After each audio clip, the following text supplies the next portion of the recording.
когда у вас сердце бьет, как не знаю кто. 12-летний Роман всего пару дней как вернулся из больницы. Туда он попал вместе с младшей сестрой Жасмин вечером 2 февраля. Примерно в половине 11-го ночи у мальчика резко заболела голова. Сердце прихватило у мамы, но она нашла в себе силы, чтобы дойти до ванной комнаты, где плескалась в воде 5-летняя дочь. Ну вот ее стала мыть, голову только намыла, она мне сознание стала тереть, падать. Я ее быстро на руки ушла. Вот в зале мы сели с ней вдвоем. А всему виною газовая колонка, которая в этот вечер работала на полную. Оказалось, что хозяева перед тем, как сдать квартиру Танзиле, вентиляционный канал заклеили обоями, так что свежий воздух на кухню не поступал. Квартиранты в недоумении, куда смотрели газовики. С проверкой они приходили еще в декабре. Я считаю, что газовщики, когда приходят, вот посмотреть, да, они должны были просто проверить вытяжку. Печальный урок пошел на пользу. Форточку на кухне хозяйка теперь держит открытой. Проветривать квартиру стараются жильцы еще одной зеленодольской хрущевки. 29 января угарным газом отравились молодые супруги и 4-месячная дочка. После ЧП местная газовая служба на дверях подъезда повесила листовку с напоминанием о том, что тягу на кухне нужно проверять каждый раз, когда зажигается газ.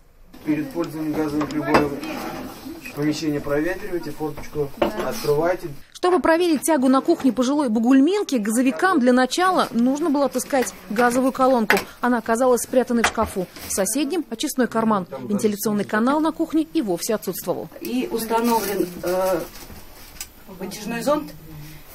От него идет труба, которая закрывает полностью вент-канал, то есть не оставляет отверстия для вентиляции. Нарушений на 5 квадратных метрах набралось достаточно, чтобы хозяйке квартиры пришлось перекрыть газ. Она не сможет пользоваться колонкой до тех пор, пока не устранит все нарушения. При пользовании газовой колонкой категорически запрещается пользоваться вентилятором. При включении одновременно газовой колонки и включении вентилятора в санузле в дымоходе образуется обратная тяга. Поменять? Нет, ничего менять я не собираюсь. Потому что это опять как бы деньги, это опять мусор, это грязь. Ну и особо больших-то нарушений у меня все равно нет. Специальная комиссия в Бугульме работает с 5 января. В планах осмотреть каждую из 16 тысяч квартир города, где есть газовые колонки. По их количеству Бугульминский район – лидер в Татарстане. За месяц комиссия проверила 12 тысяч квартир, нарушения нашла в каждой третьей. Получается, что 4 тысячи бугульминцев каждый день подвергают себя опасности. Чаще всего это нарушения связаны с перепланировкой, вмешательство в работу системы вентиляции и дымовых шахт, которые находятся в квартире. Приходила комиссия и в пятиэтажку на Белинского, 7, но уже после трагедии 19 января, когда угарным газом отравился хозяин квартиры и 2 сыновей. 14-летний подросток погиб, отца доставили в больницу в состоянии комы. Галина Бельская живет этажом выше. Женщина говорит, что вытяжка в ее квартире не работала и 2 месяца назад. Ничего не изменилось и через 2 недели после трагедии в соседней квартире. Нет. Потому что и мальчик же задохнулся с 1-го этажа только из-за того, что здесь у нас нет. Есть 410-е постановление правительства Российской Федерации, которое четко говорит, что если представители газовой службы увидят, что не работает система вентиляции, в первую очередь обязаны сразу обеспечить отключение от газа. На сайте Госжилинспекции по Татарстану можно найти перечень минимальных услуг по техническому обслуживанию и ремонту, которые должны оказать газовики, придя в квартиру. И тут не только проверка вытяжки, исправности плит и утечки газа. 13-й пункт – инструктаж хозяев, как правильно пользоваться газовым оборудованием.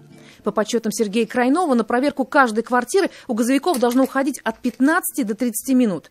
За это время они должны напомнить жильцам и о пластиковых окнах, которые превращают ту же хрущевку в герметично закупоренную банку. Как выход, установка на окнах приточных клапанов. Он стоит от 3700 с установкой.